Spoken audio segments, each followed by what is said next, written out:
Hello, kamusta tayong lahat? I praise the Almighty Father for humbling us always. Yung God humbles us when we experience trials, tribulations, and hardships in life. Inaalang ni Almighty Father yon for us to be humble, for us to call on Him, for us to trust Him fully. And I praise Jesus Christ for His guidance, for His words na nababasa natin sa New Testament. Yung kanyang in-uplift niya tayo when we read His words, Jesus Christ. Kaya we are blessed because we are serving the living God, our Creator. Kaya blessed tayo. So last time, we read Isaiah chapter 9 na yung kingdom of Jesus Christ, it will never end. Darating yon. Makikita nyo rin yon sa book of Revelation. At nabasa naman natin sa Zechariah, sa Daniel, at sa Ezekiel, na si Jesus Christ ang binigyan ni Almighty Father ng power and authority for us to be redeemed by His blood. Never nagkasala si Jesus Christ. And He forgives sins also, just like the Almighty Father. That's why Jesus is also our God.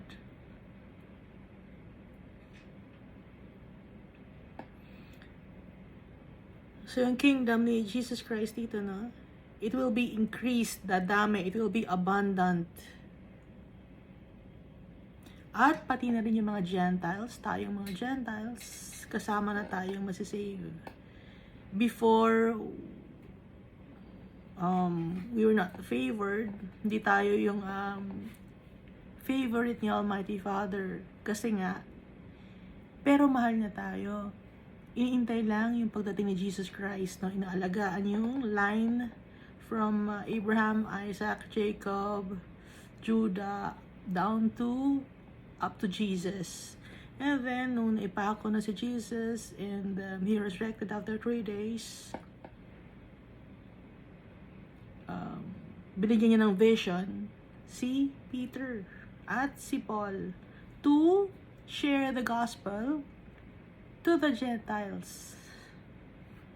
Pero before that, kahit na hindi pa naman na-share ni Peter at ni Paul sa Gentiles and the other apostles yung Word of God, nag-share na si Jesus sa Samaritan woman. Yung Samaritan woman, hindi siya Jew. Gentile siyang matatawag. No? At saka sa Old Testament, si Nebuchadnezzar na favored din ni Almighty Father.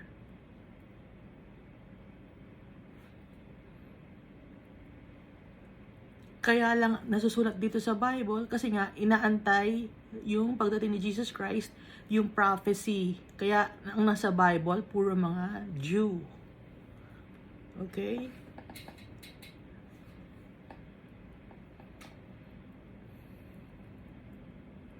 Dahil kay Jesus.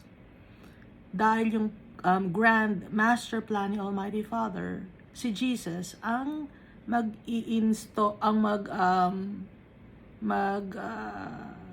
hahawak ng government. So si Jesus, darating siya, magtatayo siya ng government. Yung government niya ni Jesus Christ, truth and justice. Yun ang government na itatatag ng Jesus Christ. Si Jesus Christ mismo, hindi yung mga nagpapanggap na mga maraming mga nagpapanggap. Hindi, si Jesus Christ mismo ang mag-establish ng government niya dito sa mundo. Lilinisin niya ang mundo. So, makikita natin to, no? Sa Revelation chapter 19, na verse 11, no? Na pag dumating na yung beast, tapos nagkaroon ng mark of the beast yung mga tao, gusto niyo ba magkaroon ng mark? Pag nagkaroon kayo ng mark, hindi kayo makakapunta in heaven.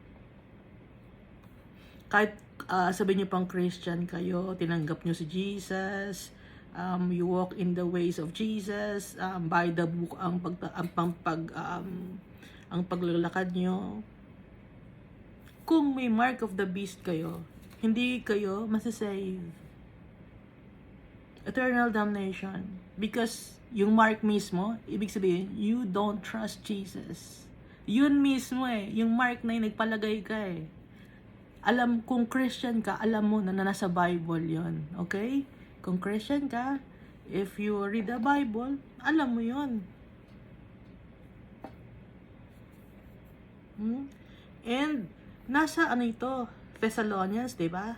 Sa Thessalonians, 1 Thessalonians, chapter 4, verse 16. According to the Lord's word, we tell you that we who are still alive, who are left until the coming of the Lord, will certainly not precede those who have fallen asleep.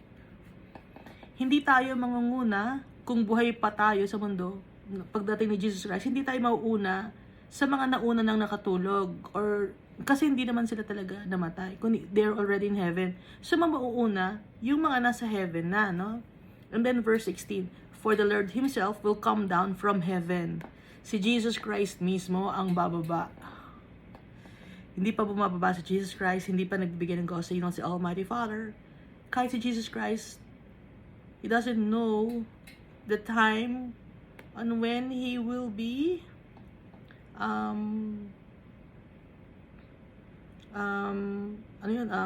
uutusan ni Almighty Father to go to earth for the second time. So for the Lord Himself will come down from heaven with a loud command, and with a voice of the archangel, and with a trumpet call of God, and the dead in Christ will rise first. After that, we who are still alive and are left will be caught up together with them in the clouds to meet the Lord in the air. And so we will be with the Lord forever. Therefore, encourage one another with these words. So, mauuna yung mga tao na nauna na sa atin na nakasama si Jesus. And then, tayo naman, we will be caught up together with them in the clouds if ever we are still alive. At that time, that Christ will, na bababa uli, no? Tapos, ito yung kasunod nito. Dito sa Book of Revelation, chapter 19.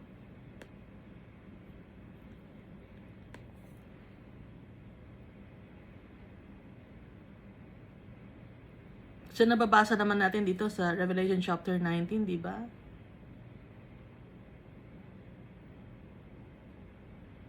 Na nakasuot si Jesus Christ, na nagniningning siya. I saw heaven standing open, and there before me was a white horse whose rider is called Faithful and True. So this is Jesus Christ. With justice he judges and wages war. His eyes are like blazing fire. So ito yung pagbaba ni Jesus Christ. And then this is the time also that we will be caught up together in heaven. So yung nagkukwento na before the mark of the beast, magra-rapture, yun yung sinasabi nilang caught up in heaven.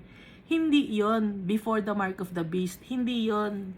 Kasi yung mark of the beast muna ang mauuna bago tayo caught up with Jesus. Kasi si Jesus bababa siya mismo no? Nabasa naman natin, di ba, bababa mismo si Jesus? Kaya yung nagturo ng rapture, si John Darby, 1800s niya tinuro yon. Hindi ganon. Kasi dito sa Book of Revelation, si Jesus mismo ang bababa, faithful and true. Sa Book of Revelation, ito yung time na bumaba siya at na-defeat yung beast. Ibig sabihin, dito rin yung time na we will be caught up together with other Christians. Kasama tayo ni Jesus. Okay? Sa clouds. No?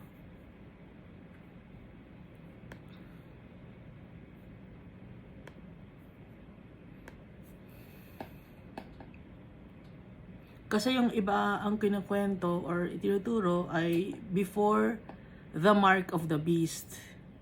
Hindi after ng mark of the beast saka tayo makakaught up together in the clouds. Kasi si Jesus Christ, yun yung time na darating siya.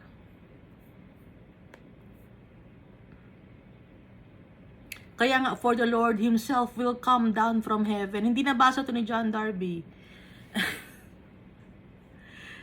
Ang time lang na bababa si Jesus Christ will come down from heaven, siya mismo ang bababa, is nandito sa Book of Revelation chapter 19. So, yung mga nagtuturo dyan about rapture, maganda yung rapture, no? Dahil bago mag-mark of the beast, hindi tayo mahihirapan. Gusto ko rin yon. Kaso nga lang, hindi yun ang nasa Bible. Kasi kung hindi yun ang nasa Bible, bakit mo yun ituturo sa tao? No? Hindi yun ang nasa Bible. So, i-check mo bawat words na nakalagay dito. Kasi nakalagay, the Lord Himself will come down. Yun ang signal, the Lord Himself will come down.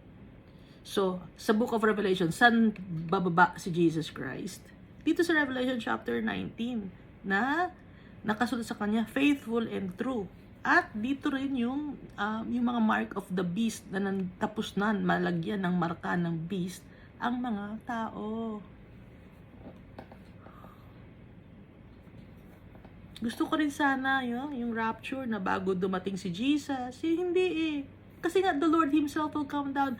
Ang nabasa lang ni John Darby, lest will be caught up together with them in the clouds. Pero yung for the Lord Himself will come down from heaven with a loud command, na-overlook siguro ni John Darby yun. Hindi niya siguro sinasadya. Pero, ito yung importante na word. The Lord Himself will come down from heaven. Na nasa Book of Revelation. Na bago, na after ng mark of the beast. No? Kaya yung government ni Jesus Christ, it will be established. So, ang kasama ni Jesus Christ na mag-reign for 1,000 years dahil ang dragon ay pupunta sa bottomless pit. And then, yung beast at saka yung false prophet, they will be thrown into the lake of fire. And then after 1,000 years, dun naman yung Gog and Magog. No? Na nasa Daniel at nasa Ezekiel. So, nakikita niya na yung big picture. Yung big picture ng plan ni Almighty Father. Nakikita niyo na ba yung mga pangyayari or yung mga mangyayari? Sana naiintindihan natin, Of the increase of His government and peace, there will be no end. Hindi matatapos yung pag-reign ni Jesus Christ with His faithful followers. I-share sa atin ni Jesus Christ. Napakabait ni Jesus Christ.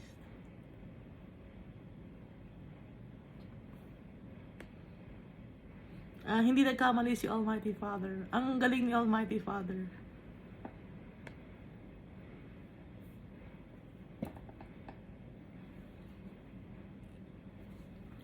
Tapos,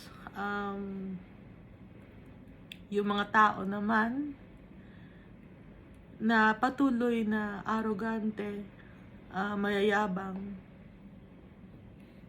ayaw ni Almighty Father ng ganon. matatanggal yung kanilang nation, gaya ni Ephraim, yung Hosea chapter 7, no? Nabasa natin yung kasalanan ni Ephraim. Kaya nawala yung si Ephraim sa 12 tribes. Dahil sa katigasan ng ulo. So kaya tayo nakakatranas ng mga trials and tribulations because si God, hinahumble niya tayo, tinatrain niya tayo. So that when the time comes na dumating si Jesus Christ, we are already humble. Alam na natin, magpapakumbaba na tayo. Alam na nating sumunod. Hindi tayo magiging rebelde. Na ano na tayo na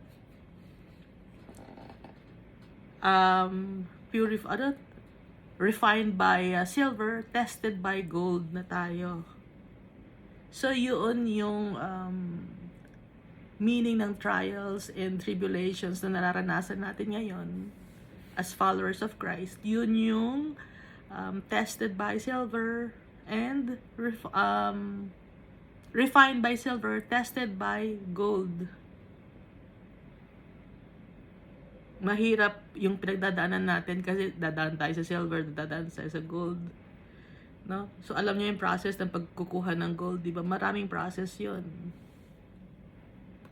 Mainit, dumadaan sa apoy.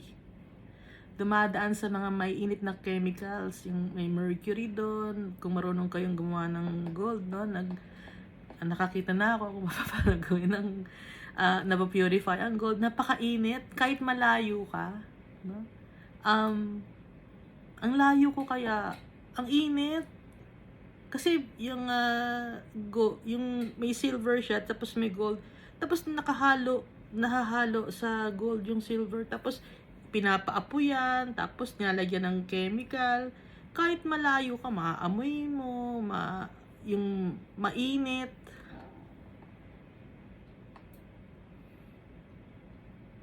So, yun yung mga pinagdadaanan natin na napakahirap ng buhay. So, natututo tayong magpagkumbaba. Ngayon, kung hindi tayo marunong magpakumbaba,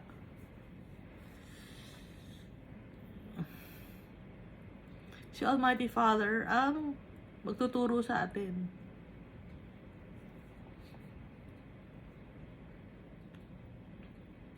So kung nakikita nyo si Moses, no, mapagkumaba siya, lahat na lang ng mga prophets niya, si Samuel, si Daniel, nagpapakumbaba sila, nagpapasakop sila sa leader nila or sa king.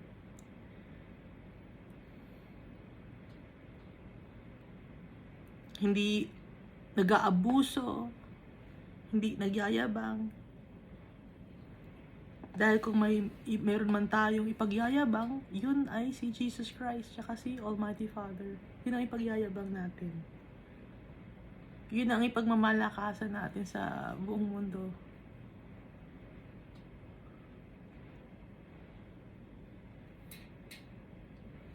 Kasi sa mundo na to, puro ipokrito mga tao, gumagawa ng kadumihan. Lahat tayo. For every mouth speaks foolishness or folly. Lahat tayo. Kung hindi sa awa ni Almighty Father, lahat tayo shoot sa shoal. Malaki na nga, lumalaki na nga yung shoal, diba? Sabi ni Almighty Father. Hindi plano ni Almighty Father na lumaki ang shoal, pero lumalaki. Dahil maraming mga soul ang napupunta sa shoal. Magkatunog, no? Shoal, soul. Maraming napupunta na kaluluwa ang napupunta sa shoal. Na hindi naman dapat. Dahil dapat tayo ay babalik tayo kay Almighty Father. Pero dahil sa kasalanan, mas iniinganyo natin. Mas na-enjoy natin yung kasalanan. Kaya lumalaki ang shoal. Araw-araw, in every minute yata, no? Ilang soul ang ano,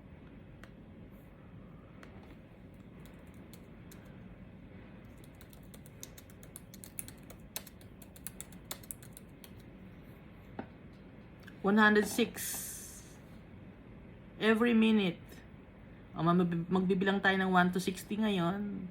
So, 106 agad. Ang kaluluwa na nawala.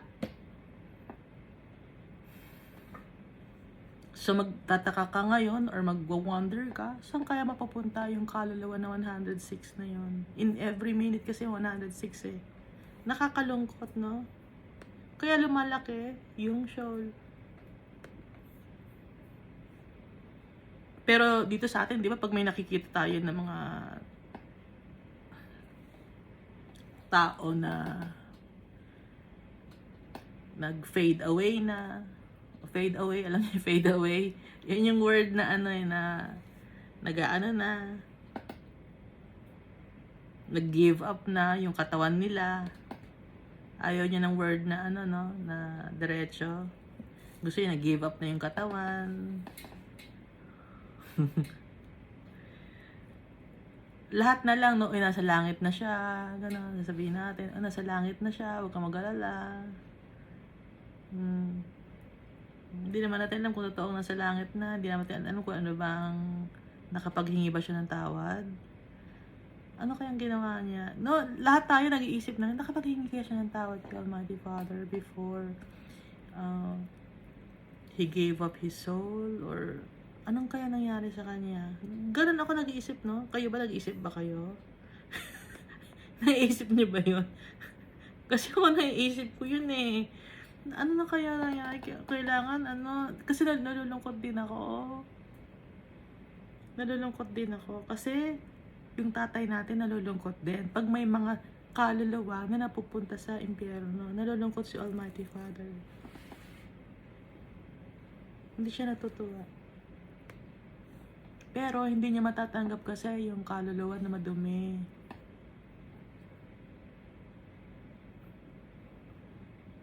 For wickedness burns as the fire, it shall devour the briars and the thorns.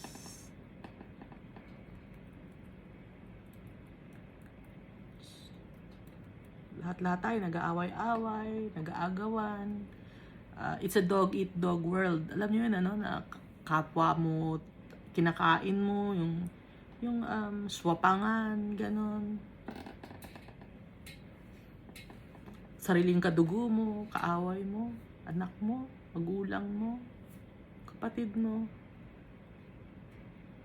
Kaya nga dito, Manasseh shall devour Ephraim, and Ephraim Manasseh. Together they shall be against Judah.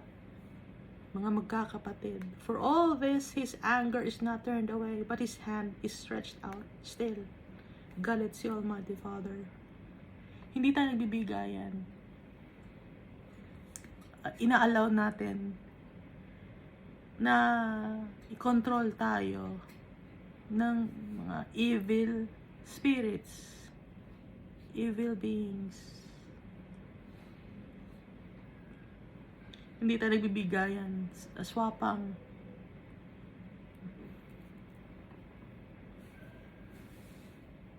Ngayon kung, ano ba, may gustong, bigyan nyo ng pagkain, bigyan pagkain, gano'n.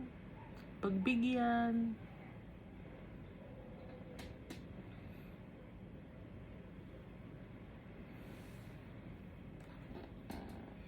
Kung may gustong kumuha ng asawa mo, sige, sa'yo na lang.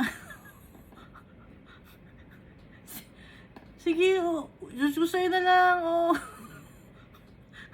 Kung gusto mo yung ibigay mo na, no? Sige. Gusto diba? Gusto na niya. Ibigay na, no? Para mawala na rin ikaw ng problema, gano'n. Hindi ka naman problema, masaya ka.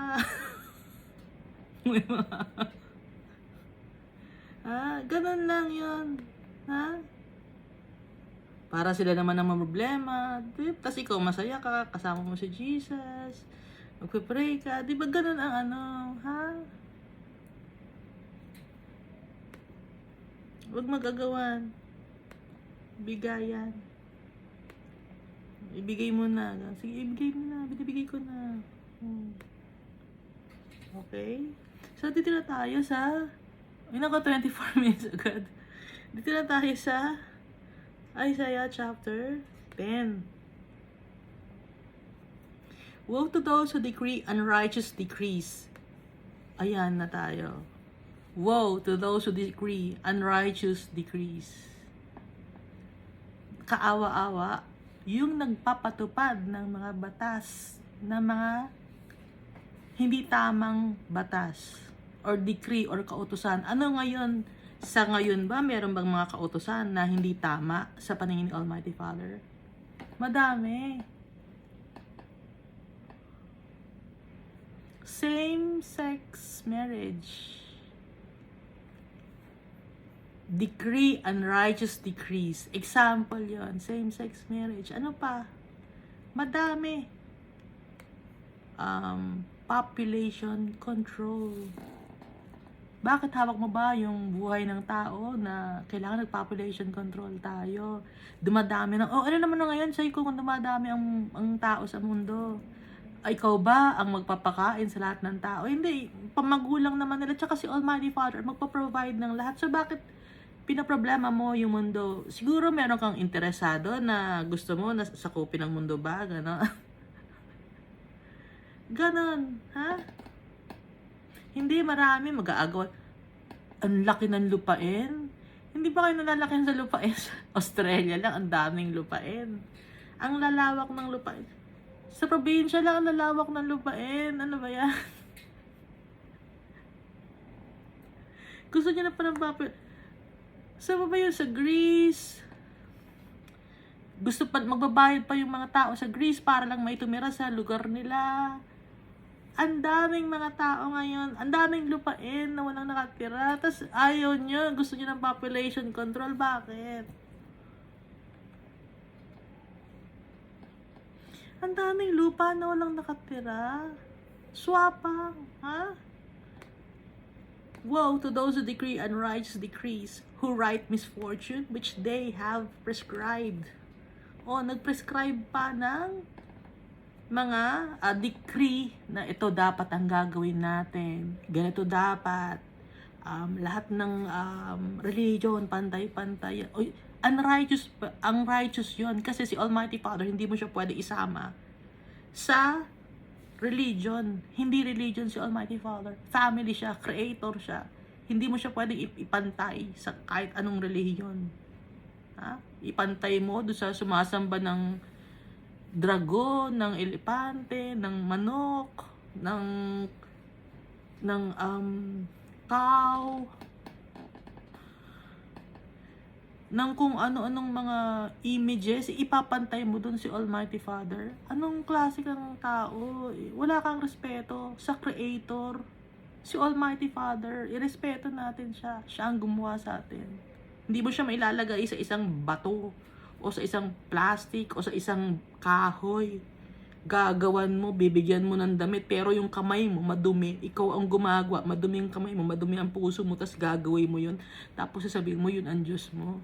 Yun si Almighty Father, yun si Jesus.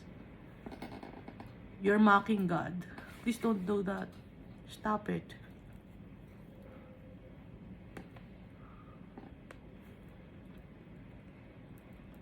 Ang dami. Ha? Pati na yung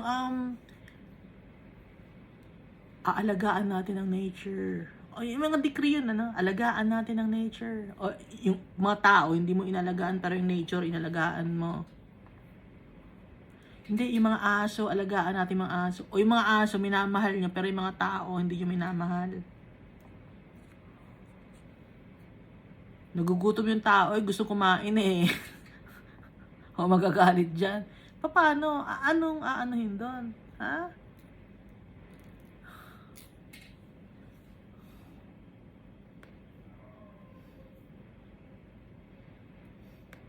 Nagiging nakakakagat na nga ng tao eh. Nagiging mamiminsala na nga ng tao eh. So mas kinawaan pa yung aso kaysa yung nakagat, tapos naulol, namatay. O naging nagkaroon ng rabies eh. Kasi nga sa sobrang dami na, o nagka-halo-halo na. Dahil inaalagaan natin ang mga pets natin. Inaalagaan, pero ano nangyari sa tao? Nakagat. Oh. Hindi nilalagay sa yun. Minsan itinatago ng mga tao na yung yung census ng mga nakagatnat ng animals, gano'n. Tinatago nila kasi nga gusto nila yung mga pets. Pero yung tao, nako, lagot kayo kay Almighty Father. Ha? Verse 2, to rob the needy of justice. Nakawan ang nangangailangan ng hustisya. Lahat tayo nangangailangan ng hustisya, pero may mga tao na ninanakawan pa ng hustisya. Paano nanakawan ng hustisya? Halimbawa, may isang example, no? Yung anak niya, isa siyang judge. Yung anak niya pinatay. Ngayon, dahil judge siya, pinatay yung anak niya, syempre, akala mo, mananalo sa kaso to, judge yung anak, judge yung tatay eh. Maraming kapit to. Eh kaso ngayon, yung nakapatay dun sa anak ng judge, mas mayaman pa sa judge. Oh. Mas mayaman pa sa judge ng yung anak ng judge na matay, nakapatay sa anak ng judge, mas mayaman pa. O so hindi rin nagko ng hustisya, 'di ba? Kahit mayaman, dahil payamanan sa mundo na to para lang maabsuelto. And to take what is right from the poor of my people. Ninanakawan pati ang mga mahihirap. Ang poor, hindi lang to poor in material things or earthly possessions, but poor in spirit. Ninanakawan mo. Dahil nakikita mo na poor yung mind niya, no? Yung hindi siya marunong, aabusuhin ko to, imamanipula ko to. Yun, poor yun, ha? Ganong klaseng mga poor, iba-ibang klase. That widows may be their prey. O mga widows, ginagawang yung minamanipula, ha? Ginagawang ang prey, yung biktima. Binibiktima yung mga tao na walang masandalan, walang tumutulong. Galit si Almighty Father sa mga taong ganon. And that they rob the fatherless. Ganon din, yung widows and fatherless, ganon din na ginagawa. Binibiktima yung mga fatherless. Dahil fatherless ka, anong gagawin sa'yo? Inaabuso ka, mentally, physically, sexually. Ganon. Ha? Maraming ganon na yung mga fatherless, wala kasi silang tatay, or kung may tatay man sila, hindi sila pinapansin ng tatay nila. So, they are considered as fatherless already. O, ngayon, napunta sa ibang bahay, naging sexually, sexual abuse, no? Dahil fatherless. Hindi lang naman yung rob ng material things, kundi pati yung pagkatao ninakaw mo. What will you do in the day of punishment? Sabi ni Almighty Father, what will you do? Ano ngayon ang gagawin mo sa oras dumating ang araw ng paghuhusga? And in the desolation which will come from afar. Anong gagawin mo dun sa panahon na yon? To whom will you flee for help? Saan kanino ka hihingi ng tulong? And where will you leave your glory? Saan mo ngayon iiwan yung nakuha ko to, yung prestige mo, yung fame mo? Saan mo iiwan yon?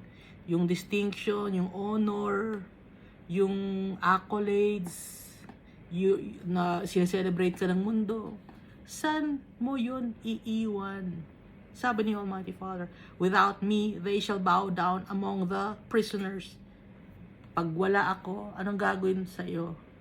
You shall bow down among the prisoners, sabi ni Almighty Father. Magiging preso ka ng impyerno. And they shall fall among the slain. At mahuhulog sila kasama ng mga namatay. Namatay, second death, in Hades. For all this, his anger is not turned away, but his hand is stretched out still. Galit pa rin si Almighty Father. Sabihin niyo to sa mga tao. Ha? So may mga leaders, kung may mga leaders kayo dyan na nanonood, kung may mga teachers kayo dyan na nanonood, nag-share kayo ng Word of God, tell this to the people. Huwag natin itago to. Salita to ni Almighty Father. Kaya ito nakalagay sa Bible. This is for us to share to people, to read to people what's in the Bible, what's in the mind and heart of the Almighty Father. Yung anger niya, galit siya sa kasalanan. Mga nagmamanipula, nanghusga, lahat ng kamalian, galit si Almighty Father. Kaya kung na-offend kayo sa sinasabi ko, hindi kayo manood nito. Huwag kayong manood nito. Stop watching. No? At manood ka lang kayo ng mga magagandang bagay na gusto niyo lang pakinggan. Yung mga nagtuturo na gusto niyo pakinggan or nagbabasa ng Bible na you'll feel good about yourselves, na yayaman ka, doon ka lang makinig. Pero kung dito gusto mo ng galit ni Almighty Father, manood ka dito. Babasahin ko lahat. Yung galit ni Almighty Father. Kailangan malaman ng tao yung galit ni Almighty Father. Hindi pwedeng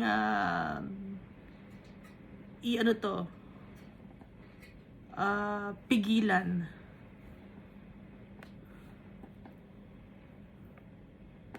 Verse 5, woe to Assyria, the rod of my anger.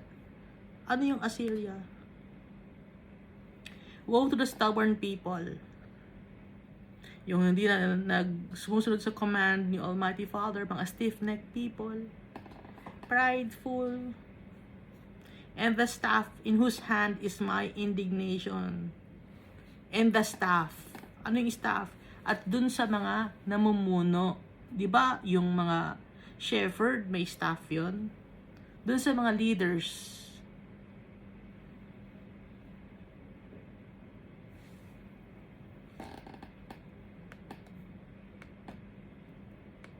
Na hindi sumusunod si Almighty Father.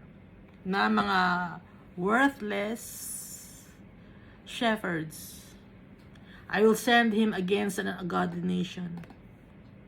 Ipapadala ni Almighty Father ang mga tao na matitigas ang ulo sa isang ungodly nation and against the people of my wrath. I will give him charge to seize the spoil, to take the prey, and to tread them down like the mire of the streets.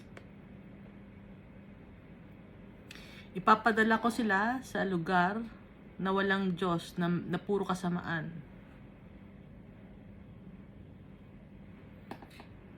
Sabi ni Almighty Father, para doon sila ay matrampled down. Akala, kasi ito sa verse 7, yet he does not mean so, nor does his heart think so, but it is in his heart to destroy.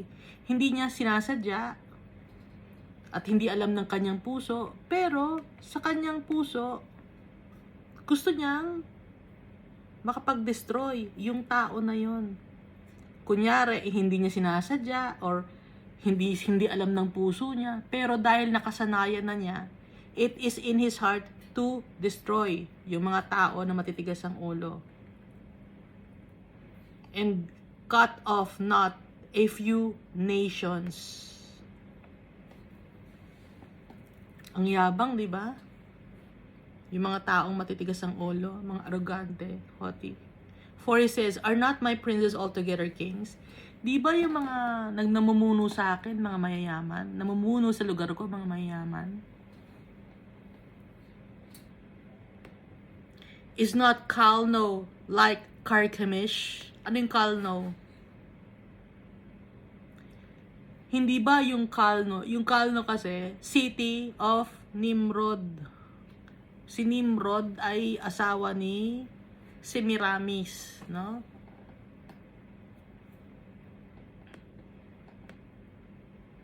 So sila nagpauso ng pagan tradition or paganism.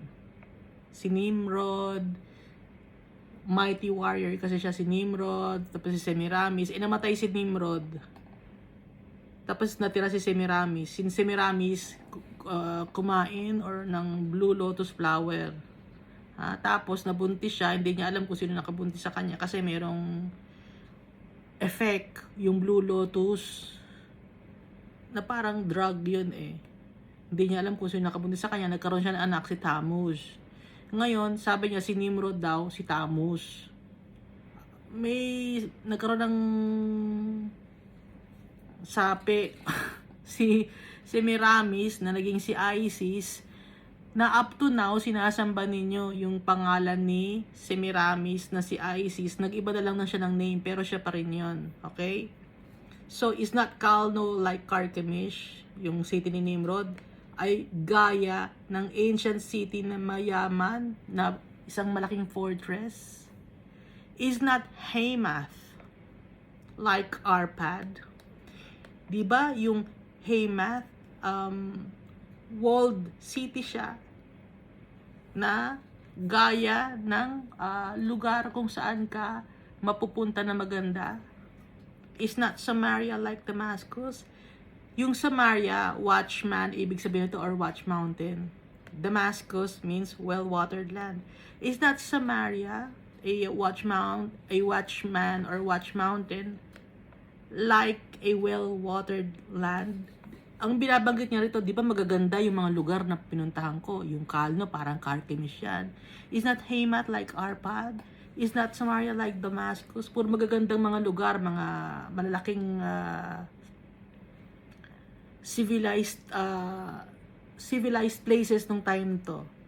As my hand has found the kingdoms of the idols whose carved images excelled those of Jerusalem and Samaria.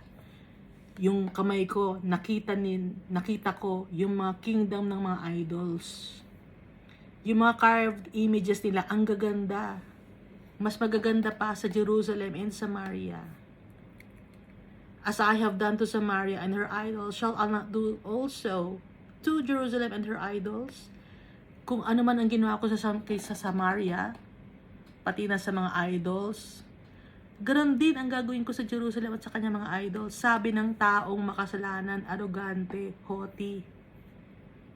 Ano ang gagawin niya? Sasambahin niya, i-acknowledge niya, itataas niya, instead of si Almighty Father.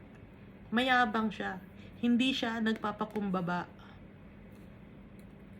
Ipinagmamalaki niya yung kanyang napuntahan dahil iaalaw ni Almighty Father na mapunta siya sa isang ungodly nation. Akala naman niya ngayon maganda yung kanyang napuntahan, no? Dahil aalaw ni Almighty Father yon. Dahil arrogante siya, ibibigay ni Almighty Father lahat ng ikaka-arrogante niya, ikakayabang niya. Ibibigay ni Almighty Father lahat.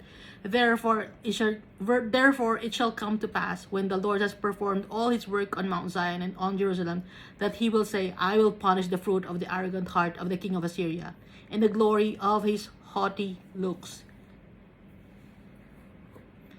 So, akala niya ngayon, okay siya, maganda, magandang lugar niya, magandang celebrated siya, prideful siya, lalo kasi siyang yumaman eh, no? Kaya hindi lahat ng mga taong yumayaman or napupunta sa magagandang lugar ay pinagpapala ni Almighty Father, hindi galing kay Almighty, inaalaw ni Almighty Father yun rather, para I will punish the fruit of the arrogant heart of the king of Assyria and the glory of his haughty looks. Gagawin ni Almighty Father yun para parusahan siya. Akala nyo hindi parusa yun. Gagawin ni Almighty Father yun. Magaling mag-isip si Almighty Father. Ibibigay niya sa lahat. Sige, okay lang. Gawin mo. Ilalagay kita sa magandang lugar. Ipagyabang mo pa. Magyabang ka pa. Okay yan. Sige, iyabang mo pa ng iyabang. Ia-allow ni Almighty Father yun. Pero darating ang panahon. Ano sabi ni Almighty Father? I will punish the fruit of the arrogant heart of the king of Assyria and the glory of his haughty looks. Kaya kung may nakikita kayo na, uy, ang yaman na niya, okay siya, tinan mo, tapos ang yabang niya, tapos lahat nasa sa kanya na. Darating ang oras, inaalaw lang ni Almighty Father yon. Pero dating oras, paparusahan siya. Bakit? Nasa verse 13, for he says, by the strength of my hand, I have done it. Dahil malakas ako, no? Napuntahan ko na yung rurok ng tagumpay. Nandito na ako sa nakatira sa moon, sa Mars. By my wisdom, I am prudent. Dahil matalino ako, magaling ako, naging maayos akong tao. Also, I have removed the boundaries of the people. Kaya kong i-control ang mga tao. And have robbed their treasures. Nasa sa akin na lahat ng kayamanan ng mga tao. Nirerespeto nila ako. So, I have put down the inhabitants like a valiant man. Kaya ang ginawa ko, pinatigil ko lahat ng mga bagay na ginagawa nila na parang ako ay isang tao na fearless, courageous. Sabi ng isang haughty person.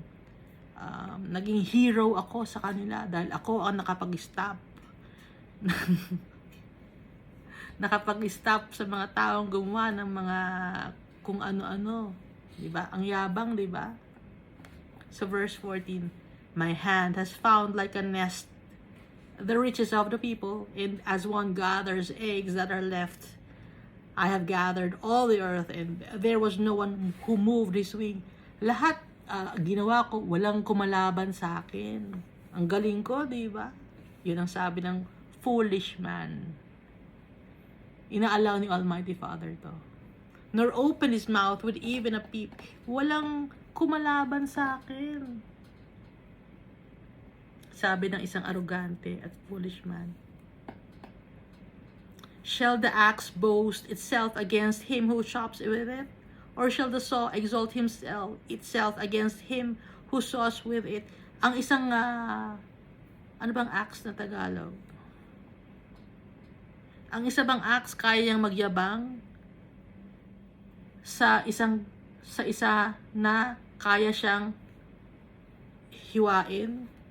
Ang lagari ba kaya niyang itaas ang kanyang sarili doon sa tao na magnalagari sa kanya?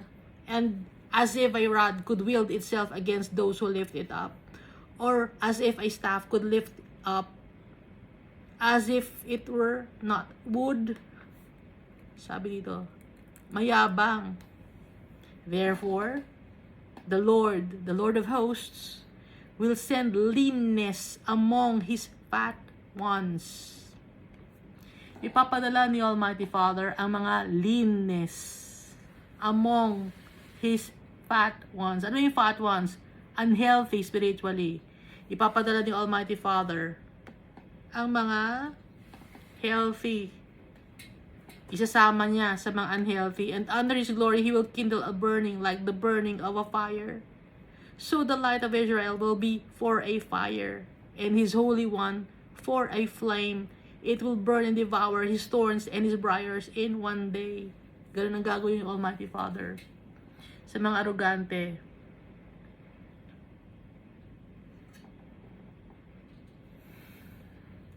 Kaya huwag tayong arrogant, mayabang, boastful, prideful. Ano pa bang mga words ng boastful?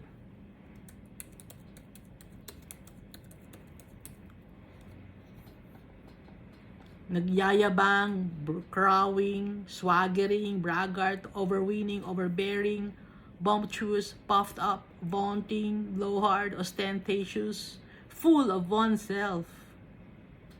Galit si Almighty Father.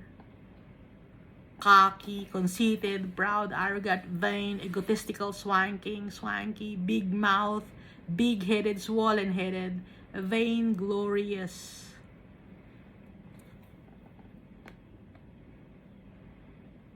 Pompous.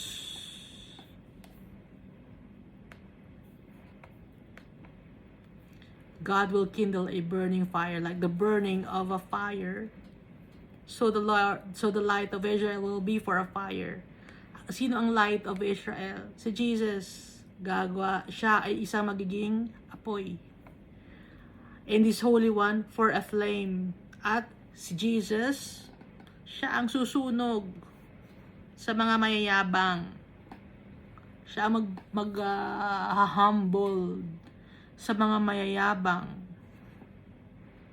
his thorns and his briars in one day. It will burn and devour his thorns and his briars in one day. Sa isang araw lang, tanggal ang yabang ng tao. Paano yun? Sometimes, business mo, your health mo, family mo, in one day. Calamity, in one day.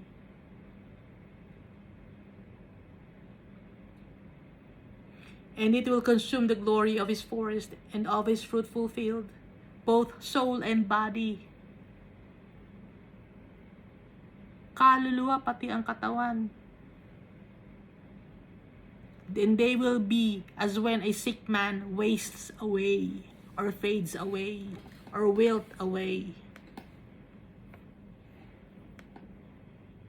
Bigla-bigla na lang. Nakakatakot, no? Nakakatakot magalit si Almighty Father. Kaya wala tayong may pagyayabang. Hindi tayo magyayabang.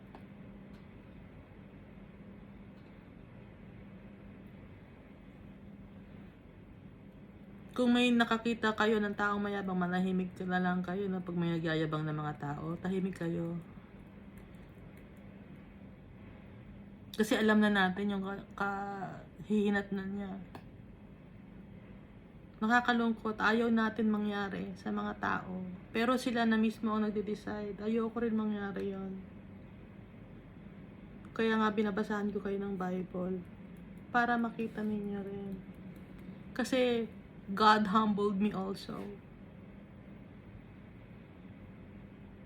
And it's painful. It was a painful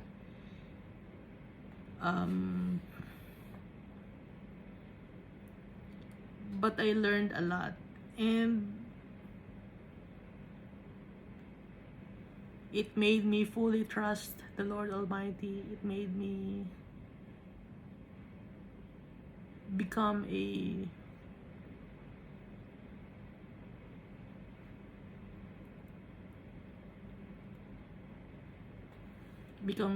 very trusting of the Almighty Father. I'll not trust on my own wisdom or knowledge, but I trust the Almighty Father of His wisdom and knowledge and strength, and not my own strength. Verse 19, then the rest of the trees of his forest will be so few in number that a child may write them. So ano nga mangyayari sa kanyang mga pag-aari? Then the rest of the trees of his forest will be so few in number. Mababawasan ang kanyang kayabangan, ang kanyang kayamanan. Lahat na, mababawasan, lahat ng aspeto ng kanyang buhay.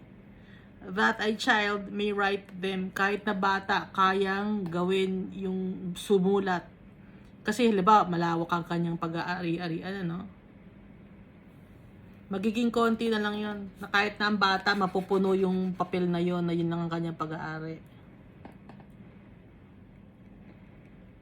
And then sa verse 20, and it shall come to pass in that day that the remnant of Israel, and such as have escaped the house of Jacob, will never again depend on him who defeated them, but will depend on the Lord, the Holy One of Israel, in truth.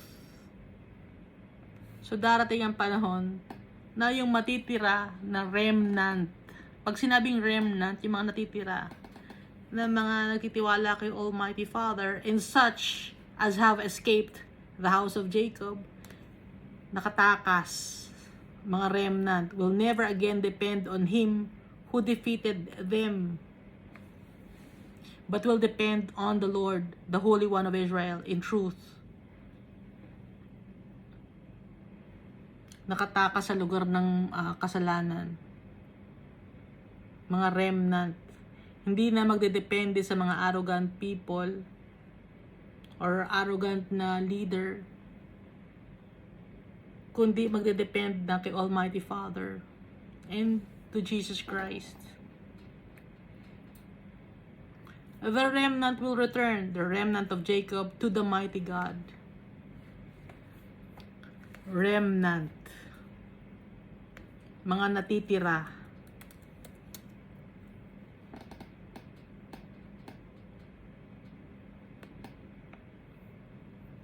Mga leftovers. Kokonti na lang, residue. Na alam niyo ba yung remnant? Konti lang, no? Kaya nga 'di ba nakalagay, nabasa natin, 3/4 ang dadaan sa fire. 3/4 ang dadaan sa silver and gold. And then 1/10 na lang. Nabasa natin, 'di ba? Sa Isaiah. Yung tao ni the Almighty Father. Kokonti. Kailangan makasama tayo.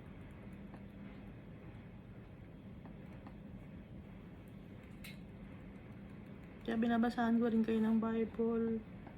Para sama-sama tayo. Makakasama tayo lahat. Kasi yun ang utos ni Almighty Father. Gusto niya, madami tayo. Magkakasama tayo lahat ng mga anak niya. Hindi ko sosolohin to. Hindi ko to itatago, yung binabasa natin. Hindi ko to isa-swapang. I-share ko to sa inyo.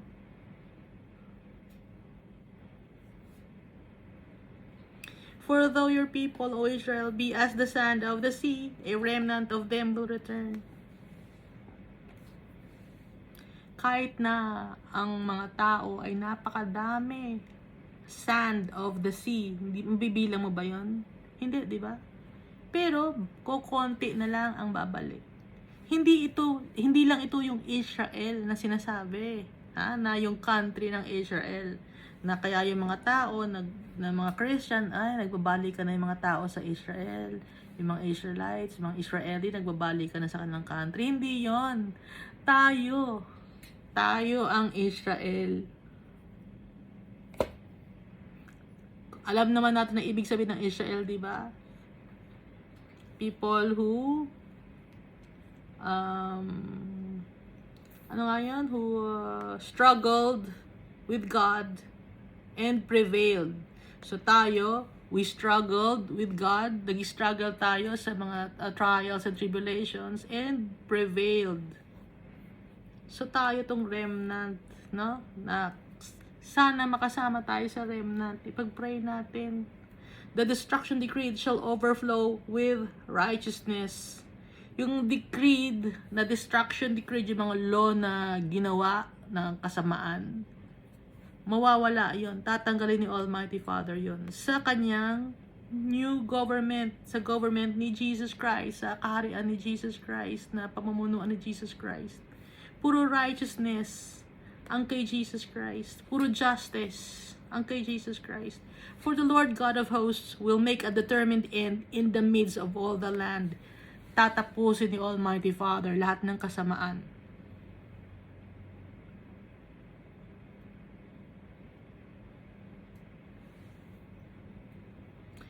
Pag ang tao, no, dito sa bandang itaas, no, yung sinasabi ko sa inyo, sa bandang itaas na part nitong chapter 10 ng Isaiah, chapter 1, hold on. Chapter 1,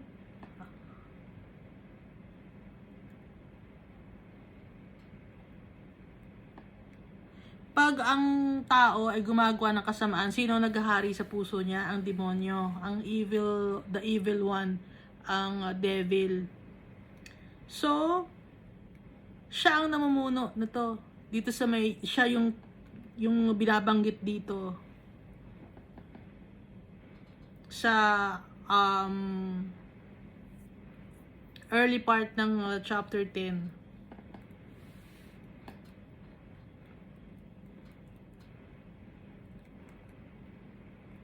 Ngayon, dito naman sa sa verse 20 naman ng chapter 10, dito naman ay yung mga remnants, mga anak ni Almighty Father. Nagkakaintindihan tayo, no? Sa Isaiah chapter 10 verse 1 up to 19, ito yung devil. Kasi pag ang tao gumagawa ng kasalanan, namamayani sa puso niya yung devil, si Lucifer, si Satan. Ngayon dito sa verse 20 na to, remaining remnant, mga anak ni Almighty Father to, mga remnant, na sana tayo ay i-consider natin. I consider myself as a child of God. Do you consider yourself as a child of God? Ha? Kailangan makasama tayo dito. Kaya binabasahan ko rin kayo ng Bible. Pero you can read the Bible on your own. Ha? Hindi ko sinasabi na ako lang ang marunong magbasa ng Bible. Kayo din, marunong din kayo.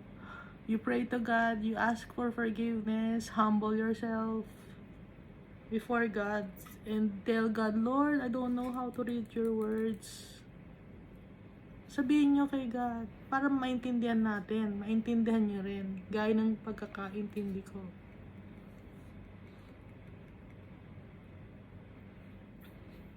So verse 23 tayo, for the Lord God of hosts will make a determined end in the midst of all the land. So yung kasamaan matatapos na. Okay? Dito, prophetic book to. So ang Israel, tayo to. Therefore, verse 24, thus says the Lord God of hosts, O my people who dwell in Zion, do not be afraid of the Assyrian. He shall strike you with a rod and lift up his staff against you in the manner of Egypt. Do not be afraid of the Assyrian. Mga taong gumagawa ng kasalanan, huwag kayong matakot. Sabi ni Almighty Father, yung mga nangaapi sa inyo, yung devil, si Lucifer, huwag kayong matatakot. He shall strike you with a rod and lift up his staff against you in the manner of Egypt. For yet a very little while, the indignation will cease, as will my anger in their destruction. Matatapos na yung kanilang kasamaan. Yung kasamaan ni Lucifer, malapit na. Kukonti na lang ang oras niya.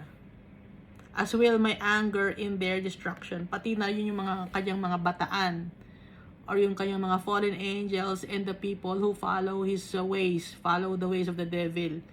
Konti na lang. No? For yet a very little while, and the indignation will cease, as will my anger in their destruction. I-destroy sila ni Almighty Father.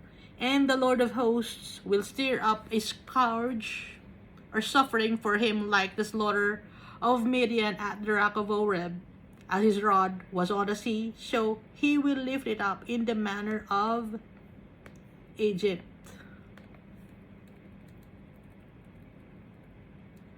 Ito ang gagawin ni Almighty Father. Ito torment niya.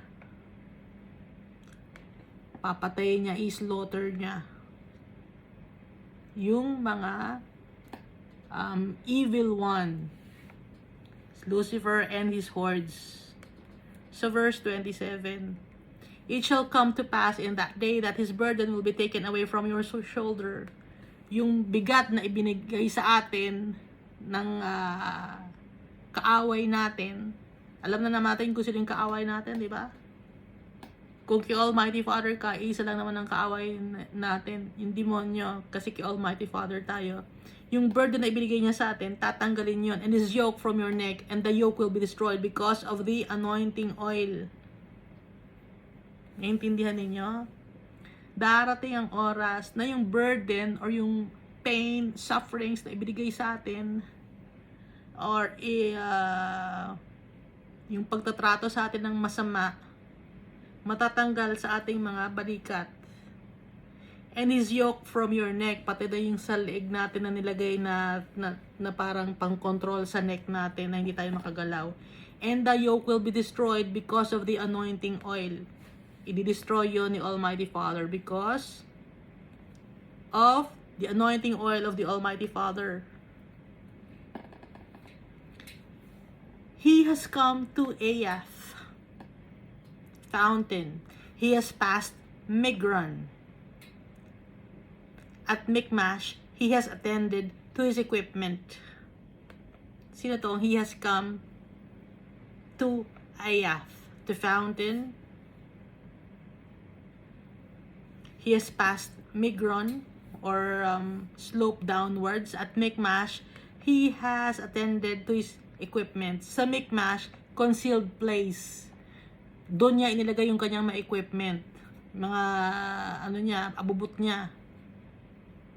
They have gone along the ridge. They have taken up lodging at Geba, or a hill.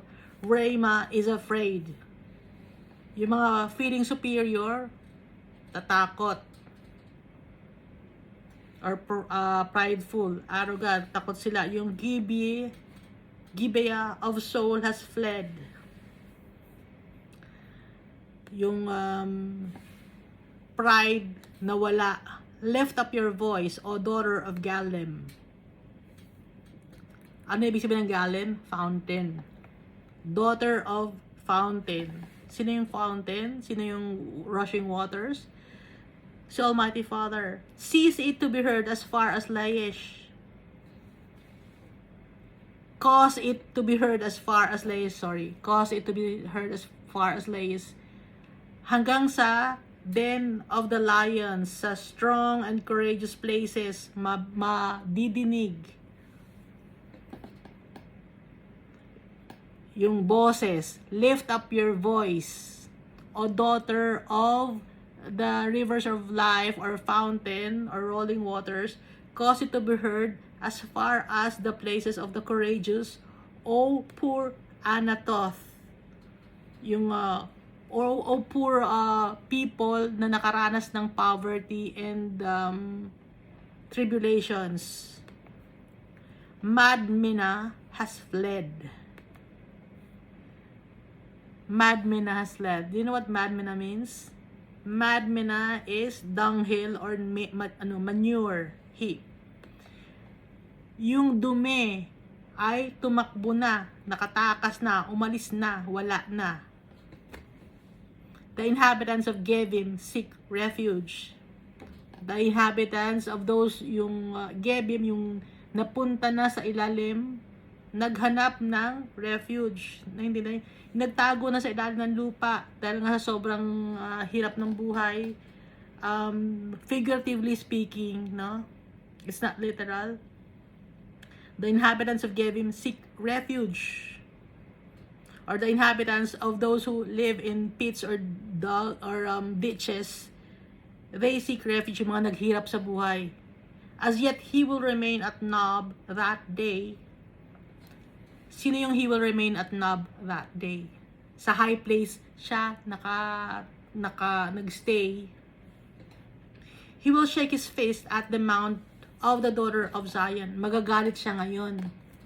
Sa Mount of the daughter of Zion. Sino yung Mount of the daughter of Zion? Si Jesus. Galit siya kay Jesus. The hill of Jerusalem. Yung kalaban to, no? Behold, the Lord of hosts, will lop off the bow with terror. Kakat off ni Almighty Father ang terror. Those of high stature will be hewn down. Anong ibig sabihin ng hewn? Ibababa yung mga mapagmataas. And the haughty will be humbled. He will cut down the thickets of the forest with iron. And Lebanon will fall by the mighty one. Pabagsak ang Lebanon. Ano ba yung Lebanon? High tree yun, yung mapagmataas. So, ito yung evil one. Yung Lebanon, pati na yung kanyang mga hordes. Okay? So, si Madmenah, yung evil one, pati na yung kanyang mga hordes nito. Tumakbo na. Naiintindihan. Isusulat ko kaya yung explanation para hindi kayo magugulan.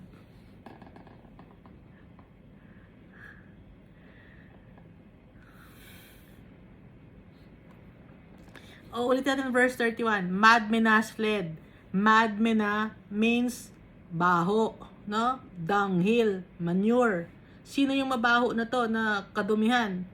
Si Satan and his hordes. Tumakbo na kasi yung inhabitants ng mga naghirap ay naghahanap ng refuge.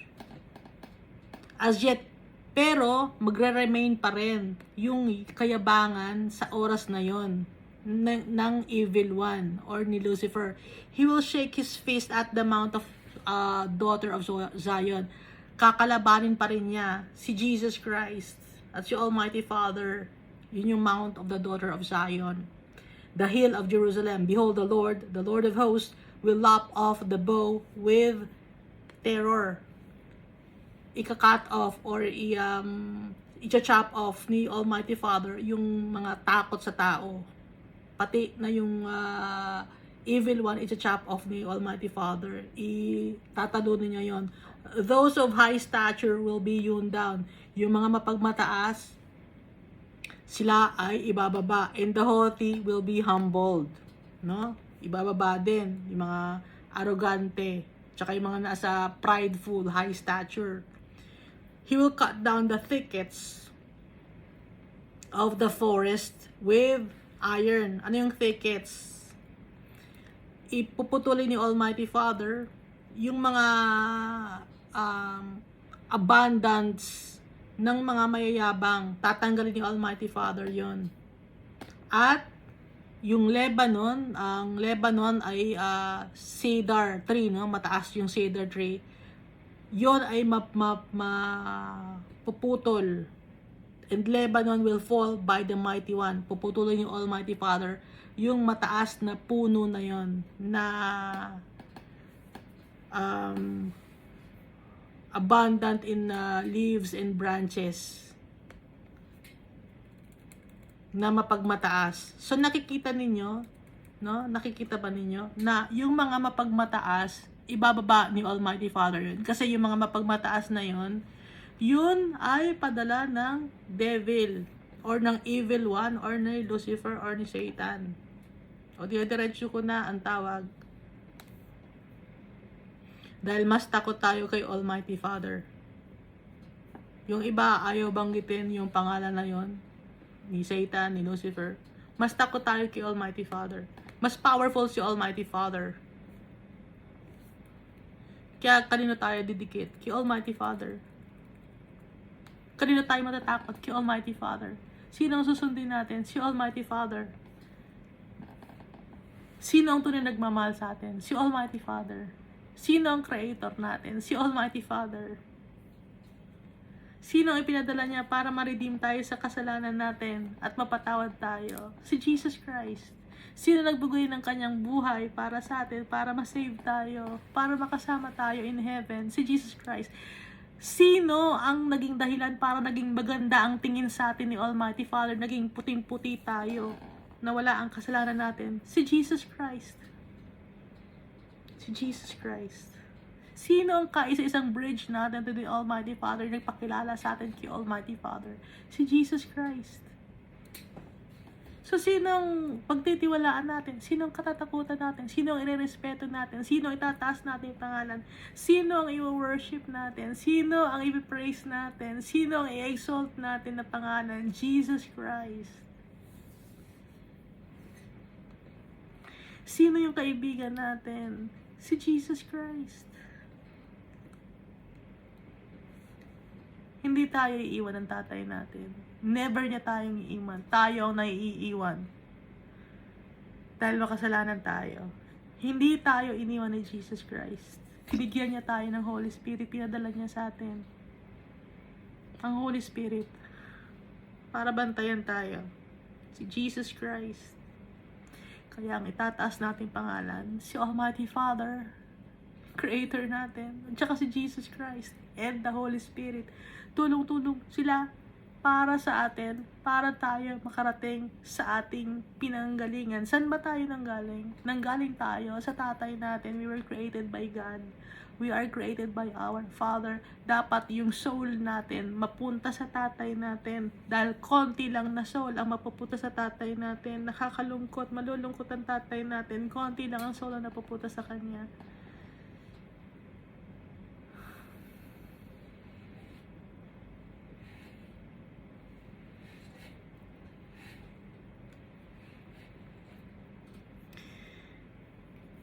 Pero kailangan kasi ni Almighty Father, malinis tayo.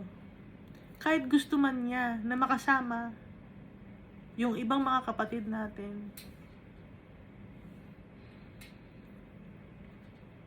nag-decide na sila, nung buhay pa sila, na ayaw nila magtiwala kay Almighty Father, tsaka kay Jesus.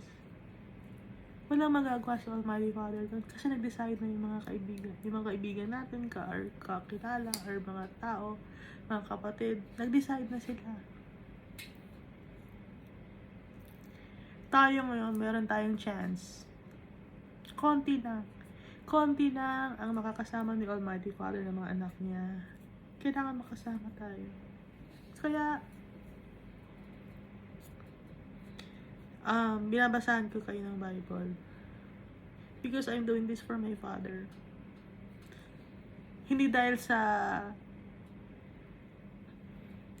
pinagmamalaki ko, no? Na ako ang magbabasa. Hindi. Nagpapakumbaba ako kay Almighty Father. Kaya ginagawa ko to. Dahil wala akong may pagmamalaki. Hindi ko maiintindihan to. Honor para sa akin na magbasa ng Bible. It's an honor for me to read the words of the Almighty Father. Napakalaking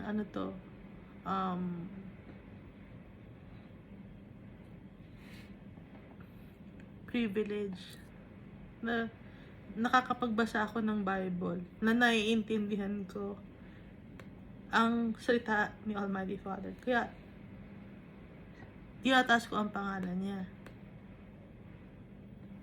Kahit hindi ako nakapag-aral ng Bible sa Bible school, naiintindihan ko. And I thank my Father, I thank Jesus Christ, and I thank the Holy Spirit. Kaya sinishare ko rin sa inyo ito. Alam ni Almighty Father na isishare ko to sa inyo.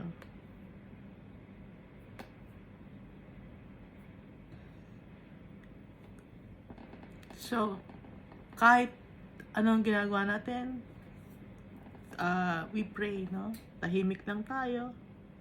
We pray. Pag nagkasala tayo, we ask God for forgiveness. And then we pray. We praise His name, glorify His name, trust Him.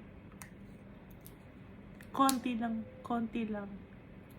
Nabasa natin, konti lang, 1/10 lang of the total population of the world since the world began up to the end of the world. 10% lang. Mahirap makapunta in heaven.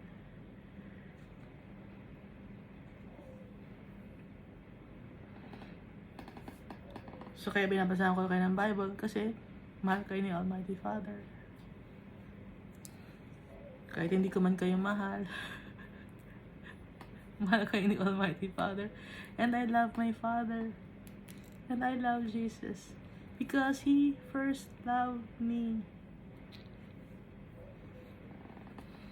Thank you, and God loves us all so much.